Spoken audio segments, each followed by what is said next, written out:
बढ़ते हैं आगे। भीलवाड़ा, चित्तौड़गढ़ और राजसमंद जिले में अंधविश्वास ने ऐसी गहरी जड़ें जमा रखी हैं कि पूछिए मत। राजसमंद के रेल मगरा की एक महिला ने अपनी 2 माह की बच्ची को निमोनिया के इलाज के नाम पर गर्म सलाखों से दाग दिया। हालत बिगड़ने पर उसे भीलवाड़ा के महात्मा गांधी चिकित्सालय में भर्ती कराया गया, लेकिन डॉक्टर उसकी जान बचाने में नाकाम रहे। पुलिस ने परिजनों के खिलाफ केस दर्ज किया है। कोई बीमारी नहीं है यार, आज ही खुशी लेके आया हूँ यहाँ। ये घुएक वाला मार दिया, क्या करूँ? कोई मरा यार, आज ही खुशी लेके आया हॉस्पिटल में और यहाँ मृत्यु हो गई यार। क्या करूँ? तो रोटी कैसे बना रहे थे? ये पास में मेरी औरत रोटी बना रही थी चूल्हे पे। अब लकड़ी का चूल्हा है उसमें। सपना पुत्री बेरूलाल बागरिया, निवासी सकरावास, थाना रेल मंगरा, हाल खाकला, जिसके नाम लगाने से भीलवाड़ा जहर इलाज थी, जिसकी मृत्यु हो गई है, जिस पर मैं थाने से आया हूँ। मृतका का पोस्टमार्टम करा रहा और आगे की जांच कार्रवाई जैसी होगी वैसी की जाएगी। झुंझुनू में ढाणी चकवास के राजकीय प्राथमिक स्कूल शराबियों का अड्डा बना हुआ है। आए दिन ये स्कूल को निशाना बनाते हैं, तोड़फोड़ करते हैं। इधर असामाजिक तत्वों ने स्कूल के दफ्तर का ताला भी तोड़ने की कोशिश की। पुलिस में कई बार शिकायत की गई, लेकिन पुलिस के हाथ अब तक खाली हैं।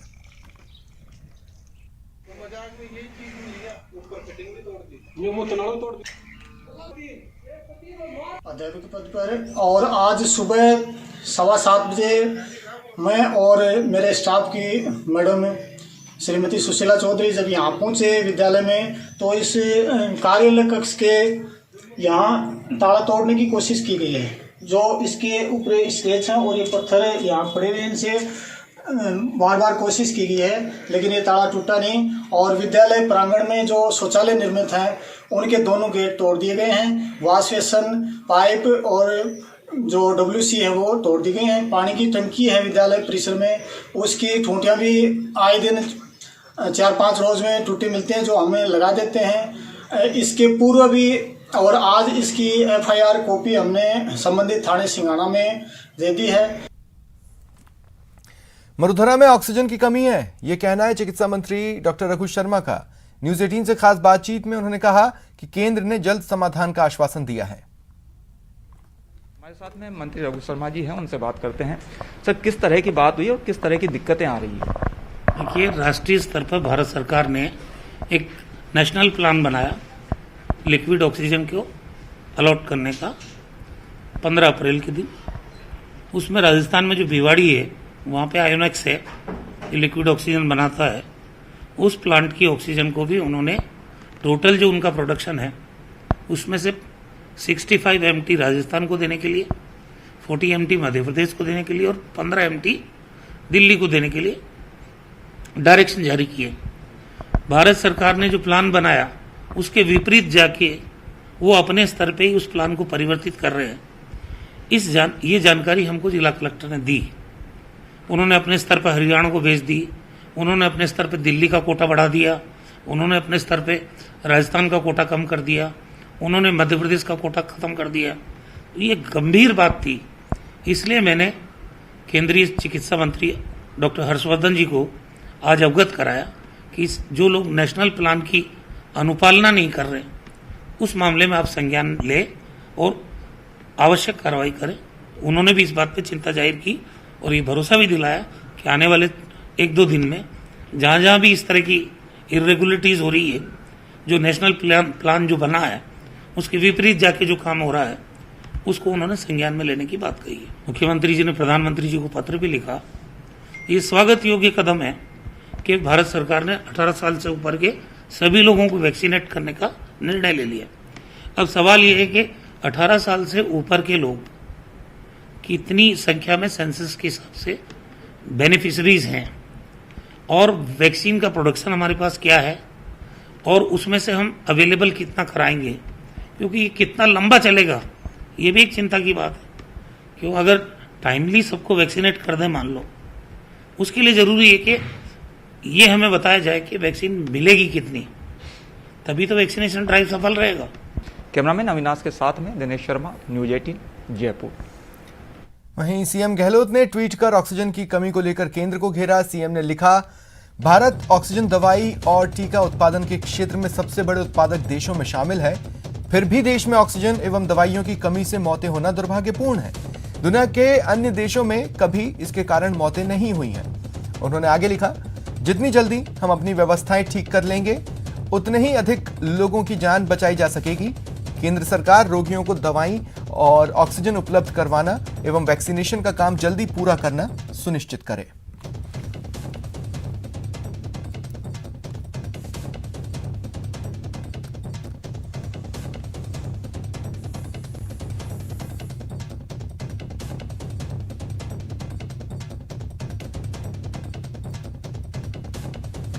नेटवर्क 18 यह सुनिश्चित करना चाहता है कि हर भारतीय को कोविड-19 टीकाकरण मिले। टीकाकरण जागरूकता बढ़ाने के लिए नेटवर्क 18 और फेडरल बैंक की पहल संजीवनी ए शॉट ऑफ लाइफ को सपोर्ट करें। Health expert Apollo 24/7। रुकते हैं ब्रेक के लिए।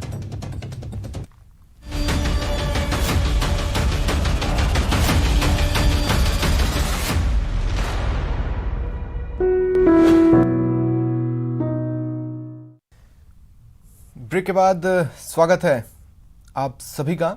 जयपुर के मशहूर कव्वाल फरीद साबरी ने आज इस दुनिया को अलविदा कह दिया। कल रात फरीद साबरी की तबीयत बिगड़ी थी, उन्हें निमोनिया बताया जा रहा था। उसके बाद उन्हें अस्पताल में भर्ती कराया गया, लेकिन आज सुबह उनका निधन हो गया। फिलहाल फरीद साबरी के पार्थिव देह को उनके पैतृक निवास मथुरा वालों की हवेली पर रखा गया है।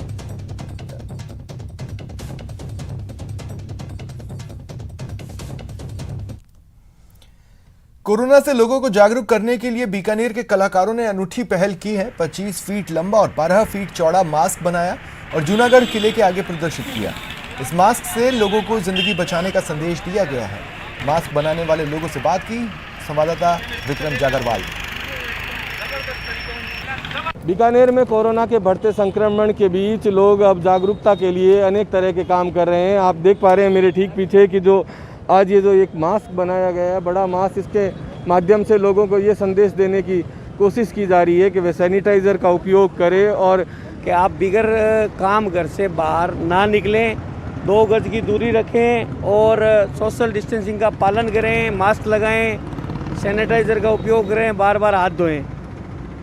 और जो आज ये दिनेश जी ने, धर्मेंद्र जी ने जो ये बीकानेर की जनता को संदेश देने के लिए जो नई एक बड़े मास्क के रूप में बीकानेर की जनता को ये संदेश दे रहे हैं कि भाई मास्क का उपयोग करें। तो मास्क और वैक्सीन दो ही इस कोरोना की लड़ाई में महत्वपूर्ण अपने पास हथियार हैं। सभी बीकानेर वासियों से अपील है, 45 साल की उम्र से जो भी बड़े हैं वो वैक्सीन का टीका लगवाएं और मास्क का उपयोग करें, बिगर जरूरत घर से बाहर ना निकलें। दुकानों पे कभी सामान लेने जाते हैं तो लोग मास्क नीचे रखते हैं और कस्टमर जाते हैं तो वो लगाते नहीं हैं। इससे क्या बीमारी फैलती है और गाइडलाइन जो सरकार ने दे रखी है उसकी पालन नहीं करते। इसलिए क्या है कि मैंने सोचा कि कुछ मैं नया हटकर मैं कुछ करूं। सरकार का भी कर्तव्य है तो हमारा जनता है, हमारा भी कुछ कर्तव्य बनता है तो हम भी कुछ करें। तो मेरे दिमाग में आया तो मैं सबसे बड़ा मास्क बनाया। देखिए, पिछले 1 साल से हम जनता को ये मैसेज दे रहे हैं कि मास्क ज़रूरी है, पर वैक्सीनेशन का संदेश जो है अभी तक लोगों को मन में कुछ संदेह है। तो हमने जो मेन इसका ध्येय रखा है वो वैक्सीनेशन का है। जिस प्रकार से 2 बूंद जिंदगी की पोलियो के ज़रूरी है, उसी तरह आदमी को अपने जीवन बचाने के लिए 2 सुई जिंदगी की ज़रूरी है। ये हमारे यहाँ पे एक समाज सेवी हैं महावीर रांका जी, उनकी प्रेरणा से सारा कुछ इनको संज्ञान लिया और हमने बनाया। और ये सब बात की कि जो पब्लिक है उनको एक अच्छा मैसेज जाए, एक अवेयरनेस मैसेज जाए। इसलिए जो है वैक्सीन अगर लगा लेंगे तो धीरे धीरे कोरोना से हम लड़ाई लड़ सकते हैं। बीकानेर से न्यूज़ 18 के लिए विक्रम जागरवाल। और अब आपको जयपुर ग्रामीण के लोक गीतकार दूदू प्रभुदयाल रायगढ़ से मिलवाते हैं, जो अपने राजस्थानी गीतों से लोगों को जागरूक कर रहे हैं। पेशे से टीचर प्रभुदयाल गीतों से महामारी के प्रति जनता को आगाह कर रहे हैं। जो कोरोना गाइडलाइन का अगर हम पालन कर लेंगे तो ये हम सबके लिए फायदे का सौदा रहेगा, वरना तो आज वर्तमान परिस्थिति देख ही रहे हो कि किस प्रकार भारत में पर डे रोजाना 2 लाख से ज़्यादा केस आने शुरू हो गए हैं और ये संख्या बढ़ती ही जा रही है। और ये हम सबकी जिम्मेदारी है, केवल डॉक्टर नर्सेज, मैं उन सबको भी सैल्यूट करता हूँ, पत्रकार महोदय, टीवी महोदय, पुलिसकर्मी महोदय, जो नर्सिंग डॉक्टर वगैरह जो हमारा स्टाफ है, जो कोरोना वायरस है, उनको भी मैं नमन करता हूँ कि वो ऐसी महामारी के बीच में अपनी जान की परवाह किए बिना रात दिन हमारी जनता की सेवा कर रहे हैं और भारत को इस महामारी से उबारने के लिए, बचाने के लिए प्रयास कर रहे हैं। तो उन सभी को भी मैं धन्यवाद करता हूँ, उनको भी मैं प्रणाम करता हूँ, नमन करता हूँ, जो इस महामारी में बिना डरे हुए अपना फर्ज निभा रहे हैं। जब धर्म के साथ साथ आप सच्ची श्रद्धा से कर्म करते हैं तो प्रेरणा बन जाते हैं, उन लोगों को सीख दे जाते हैं जो अक्सर अपने काम से नजरें चुराते हैं। पोखरण में ऐसे ही एक धर्मवीर और कर्मवीर से हमारी मुलाकात हुई। इनसे मिलिए, ये जैसलमेर के पोखरण में चिकित्सा विभाग के PCMO हैं। नाम है डॉक्टर लोंग मोहम्मद राजड़। जितने धार्मिक हैं उतने ही काम के लिए समर्पित भी हैं। आप तो जानते ही हैं कि रमजान का पाक महीना चल रहा है। इस दौरान रोजे रखे जाते हैं और सारा दिन बिना पानी पीकर रहना होता है। ऐसे में आप अंदाजा लगा सकते हैं कि रोजा रखते हुए कोरोना वॉरियर बनकर काम करना कितना मुश्किल हो रहा होगा। लेकिन डॉक्टर राजड़ धर्म और कर्म पथ दोनों पर डटे हुए हैं। आजकल इतना वर्कलोड है कि अपने यहाँ पे पॉजिटिव केस लोड भी काफ़ी ज़्यादा बढ़ गया है। इस वजह से पूरे दिन हम फील्ड में रहते हैं, पता भी नहीं चलता कि सुबह से शाम कब हो गई। रोजे के टाइम खोलने का टाइम फ्री हो पाते हैं, तो बहुत अच्छा लग रहा है, बहुत काम करने में बहुत मन कर रहा है। कोरोना महामारी में डॉक्टर राजड़ के कंधों पर दोहरी जिम्मेदारी है। वो अपने अस्पताल में कोरोना संक्रमितों की देखरेख तो कर ही रहे हैं, साथ ही साथ पोखरण शहर के साथ साथ चिकित्सा विभाग के दूसरे काम और पूरे इलाके की मॉनिटरिंग का काम भी देख रहे हैं। ऐसे में उनके लिए रोजा रखना मुश्किल हो रहा है, लेकिन वो जानते हैं खुदा की इबादत के लिए उन्हें रोजा रखना ही होगा और मानव धर्म निभाने के लिए उन्हें अपना फर्ज भी अदा करना होगा। बहुत काम करने की जिम्मेदारी है जिसका मैं पूरी तरह से निर्वहन करने की कोशिश कर रहा हूँ। आपकी बाकी आप सब लोगों की दुआ है जिसकी वजह से मैं इतना काम कर पा रहा हूँ। यही तो प्रेरणा है। कोरोना संकट के बीच अपने धर्म का पालन करते हुए मन लगाकर काम कर रहे हैं। पानी की एक बूंद होठों से लगाए बिना ड्यूटी पर डटे हैं, या यूं कहें कि पूरी शिद्दत के साथ मानव सेवा में लगे हैं। ऐसे कोरोना वॉरियर्स को न्यूज़ 18 का सलाम, जो अपना कर्म धर्म पूरी तत्परता के साथ निभा रहे हैं। हम यही कहेंगे कि बढ़ता चले मुसाफिर, कदम तेरे रुकने न पाएं, कंधे तेरे झुकने न पाएं, तो धर्म से जुड़कर कर्म कर, तेरे हौसले कभी न डगमगाएं। फिलहाल इतना ही, नमस्कार।